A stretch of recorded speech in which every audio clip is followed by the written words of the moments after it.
Hello friends शुरू करते हैं एक्सरसाइज 11.1 से question number 6। Draw triangle ABC। एक ट्रायंगल ABC बनाना है आपको। पहले तो रफ फिगर आप ज़रूर बनाया करें, जैसे जैसे क्वेश्चन पढ़े उसी तरह से आप रफ फिगर बनाना शुरू किया करें। Draw triangle ABC with side BC is equal to 7 centimetre. BC इसमें आपको 7 सेंटीमीटर रखनी है। Angle B is equal to 45, इस एंगल को 45 रखना है।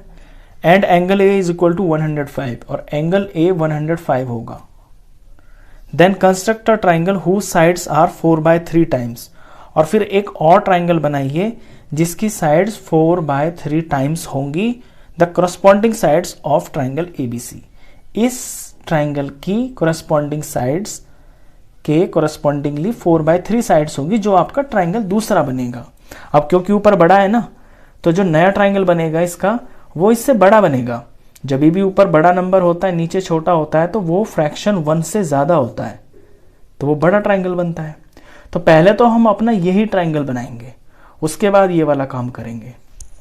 अब ट्राइंगल पे आप ध्यान दें कि इसकी शुरुआत कैसे करेंगे। देखिए, जो हमें साइड दे रखी है उस पर एक एंगल दे रखा है और एक एंगल हमें दूर दे रखा है, तो ये एंगल बनाना तो पॉसिबल नहीं है। हम बना सकते हैं तो एंगल C को ही बना सकते हैं। अब एंगल C हमें पता चल जाएगा कि कितना है, वो एंगल सम प्रॉपर्टी से पता चलेगा। तीनों ट्राइंगल के तीनों एंगल मिलके 180 डिग्री के होते हैं। अगर उसमें से मैं ये 2 माइनस कर देता हूं, यानी कि 105 को और इस 45 को माइनस कर देता हूं, तो कितना आएगा? ये बन के आ गया 50, 150 हो गया, ये 30 डिग्री आ गया। तो जो एंगल C है ना, ये 30 डिग्री इसकी वैल्यू आ गई। हम वही साइड और वही एंगल्स बना सकते हैं। जैसे हम ये साइड है ना, साइड पे दोनों एंगल दे रखे हैं तो हम इसे बना सकते हैं। तो इसलिए ये एंगल C निकालना इसमें आपके लिए पहले ज़रूरी है। चलिए अब शुरुआत करते हैं सवाल की।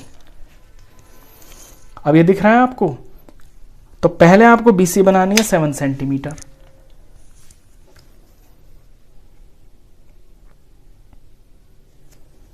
तो 7 से लेके 0 तक ये हो गई BC, नाम रख लेते हैं BC। ये 7 सेंटीमीटर है। B के ऊपर आपको 45 का एंगल बनाना है। 45 का एंगल आप D से नहीं बनाएंगे, आप कंपास से ही बनाएंगे, तभी आपको मार्क्स मिलेंगे। और कंपास से बनाने का तरीका ये होता है कि पहले बनाएंगे आप 90 का एंगल। तो 90 का एंगल देख लें कैसे बनाते हैं। अपने प्रकार को खोल के इस तरह से आर्क लिया, फिर बिना हिलाए यहाँ से एक पहला आर्क और फिर इससे इस आर्क से एक दूसरा आर्क और थोड़ा सा बड़ा। अब इस दूसरे आर्क के ऊपर यहाँ टच करके सुई रख के यहाँ पे इस आर्क को काटते हैं। तो ये जो पॉइंट आता है ना, ये पॉइंट आपका यहाँ से 90 डिग्री का एंगल बनाता है। इसको मैं सिर्फ डॉटेड रखूँगा क्योंकि ये मेरा एक्चुअल एंगल नहीं है जो मुझे सवाल में चाहिए। मुझे तो सिर्फ 90 की वैल्यू चाहिए थी, इतना। अच्छा, 90 का हाफ होता है 45। अब किसी एंगल का हाफ करने का तरीका ये होता है कि ये जो दो आर्म्स हैं इनके बीच में ये जो एंगल की ये आर्क की जो लंबाई है ना, इसे ले लेते हैं अपने प्रकार के ऊपर। ये ले लिया मैंने, ये 90 डिग्री है ये चीज़। अब एक बार तो इस पॉइंट पे रख के ऐसे आर्क मार दूंगा, एक बार इस पॉइंट पे रख के इस तरह से आर्क मार दूंगा। तो ये जो पॉइंट आएगा ना, ये यहां से मिलेगा, तो इस 90 का हाफ हो जाएगा ये चीज। इसे मैं ऐसे ज्वाइन कर दूंगा। तो अब इतना जो एंगल है ना, ये वाला, ये एंगल बनेगा 45 डिग्री। इसे मैं रेड पेन से कर देता हूं, ये लाइन आपकी यूज होनी है क्वेश्चन में।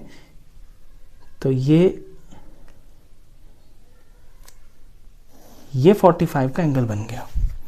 ठीक है, अब C के ऊपर हमें 30 का एंगल बनाना है। अब 30 का एंगल कंपास से डायरेक्ट नहीं बनता है, पहले 60 का बनता है और 60 का हाफ 30 होता है। तो 60 का एंगल पहले बनाते हैं।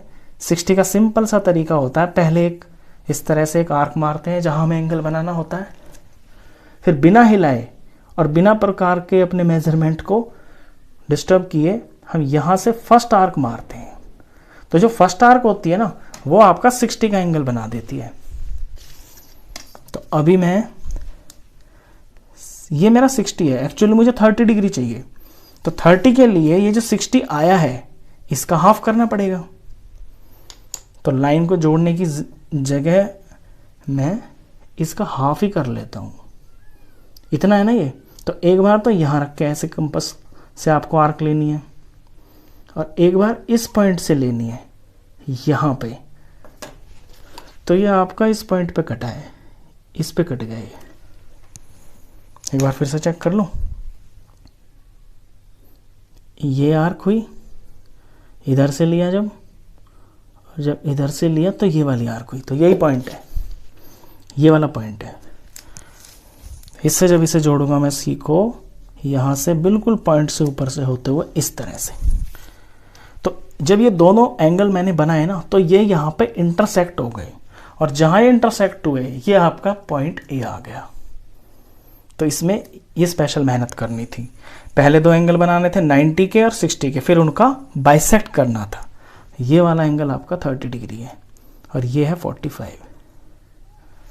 एंगल बनाने के बाद अब आपको एक करस्पॉन्डिंग एंगल बनाना है जो कि इसका 4/3 होगा। तो स्टेप्स तो आप जान गए होंगे, पिछले क्वेश्चंस में भी आपने, हर बार यही क्वेश्चन आ रहे हैं, सेम ही तरह के क्वेश्चन है, एक ही स्टेप होते हैं सबके। पहले तो आप एक एक्यूट एंगल बनाएंगे नीचे इस तरह से, फिर अपने फ्रैक्शन पे ध्यान दें 4/3। इसमें जो मैक्सिमम नंबर होता है ना, यानी कि ज्यादा, जैसे कि यहाँ 4 है, तो आपको 4 आर्क्स मारनी है इस लाइन के ऊपर। तो 4 आर्क मारेंगे इक्वल डिस्टेंस पे बिना प्रकार को हिलाए। ये 1,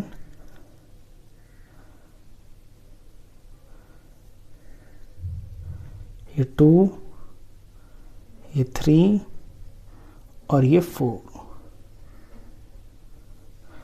इनके नाम रख देते हैं। ये बी है ना, तो ये होगा B1, ये B2, ये B3 और ये B4।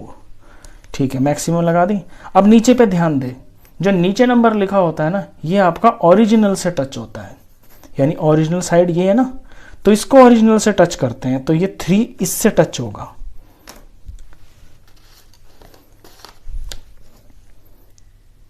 थर्ड वाले पॉइंट को अपने सी से टच करेंगे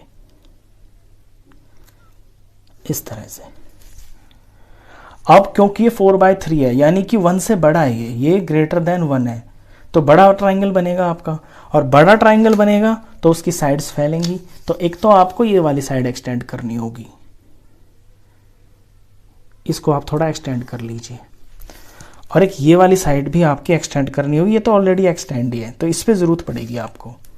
अब क्या होगा कि जो B3 के ऊपर आपका एंगल बना हुआ है, उतना ही एंगल आपको B4 पे बनाना है, और फिर वहां से एक लाइन खींचनी है। तो पहले B3 के एंगल को नाप लेते हैं कि ये एक्चुअली है कितना। नापने का तरीका ये होता है, देखिए किसी भी एंगल की कॉपी जब करनी हो ना, तो पहले उस एंगल के ऊपर रख के ऐसे एक आर्क लगाते हैं, और फिर बिना प्रकार को हिलाए यही आर्क इतनी ही वहां लगाते हैं जहां हमको एंगल बनाना है। हमें B4 पे बनाना है ना, तो B4 पे यही आर्क लगाएंगे। अब जो एंगल हमको कॉपी करना है, उस एंगल का मेजरमेंट ले लेते हैं। ये जो 2 रेज जा रही है ना, इनके भीतर भीतर के इस आर्क की लंबाई को प्रकार के ऊपर ले लेते हैं इस तरह से,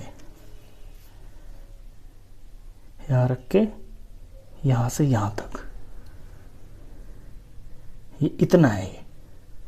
तो इसी को अब अपनी बेस लाइन के ऊपर यहां रख के और इतना ही कट मार देते हैं, ये चीज ऐसे। तो ये जो पॉइंट आ जाता है ना, ये वाला यहां पे, और इस पॉइंट से जब मारेंगे तो ये इतना ही एंगल बनेगा जितना यहां पे है।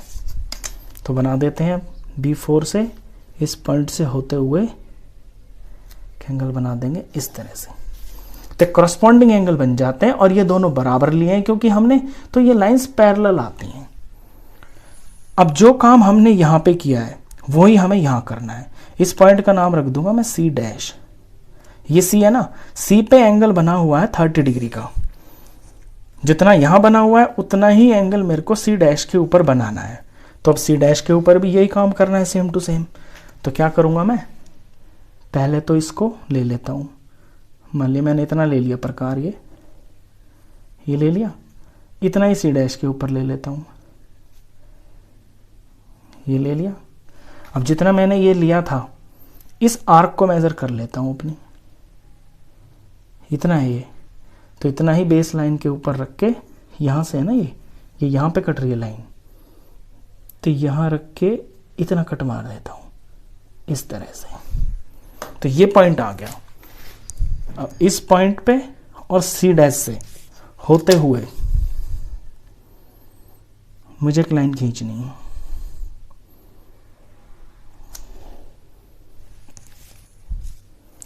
ये यहां पे टच हो गया ए के आगे, तो इसका नाम रखेंगे ए डैश। तो देखिए आपको एबीसी दिख रहा होगा, एबीसी ओरिजिनल ट्राइंगल है, तो ओरिजिनल ट्राइंगल तो है एबीसी। और जो आपको चाहिए था 3/4 चाहिए था ना, यानी कि बड़ा, इससे तो बड़ा, वो दिख रहा होगा आपको ए डैश, बी और सी डैश। तो रिक्वायर्ड ट्राइंगल है ए डैश, बी और सी डैश। तो ये 6th क्वेश्चन था। इस वीडियो में बस इतना ही। नेक्स्ट क्वेश्चन के लिए मिलते हैं फिर नेक्स्ट वीडियो में। तब तक के लिए गुड बाय।